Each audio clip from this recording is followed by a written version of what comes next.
Avec l'utilisation des samples, turntables, MPC, on peut dire que l'essence du hip-hop repose principalement sur un minimalisme assumé. On se sert alors des machines pour parfaire les productions musicales. Mais certains artistes ont déjoué ces codes en apportant une touche organique à leur création. On pense bien évidemment aux légendaires Roots, au nantais Hocus Pocus, et surtout à l'un des groupes phares de cette scène instrumentale, qui n'est autre que Crown City Rockers. On connaît Boston pour son MIT, ses Celtics, et également pour sa célèbre école de musique de Berkeley. C'est d'ailleurs dans celle-ci que se rencontrèrent le bassiste-producteur Ed Nodick, la claviériste Kate Owano et le batteur Max McVitie.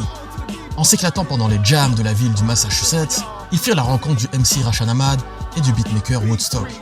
Au début, ils choisissent de s'appeler Mission, mais c'est déjà pris par un groupe de rock anglais. Vient alors l'idée de Crown City Rockers, qui sonne plutôt cool. Ça fait d'ailleurs penser à un collectif de jeunes skaters. Le problème à Boston, c'est que l'hiver, on se les gèle pas mal. La bande de potes embarque alors pour un road trip en direction de la Californie. On est dans les années 90 et la West Coast voit l'émergence de sa scène underground. Black Alicious, Cyanide, Jurassic 5 font tous partie de ce mouvement. Le son du groupe s'inscrit clairement dans ce hip-hop alternatif, renouant avec les fondements de la Zulu Nation, le fameux Peace, Love, Unity and Having Fun. Toujours avec un élan positif, maximisant le groove, les rimes, l'exploitation des samples, flirtant avec le down-tempo du célèbre DJ Shadow.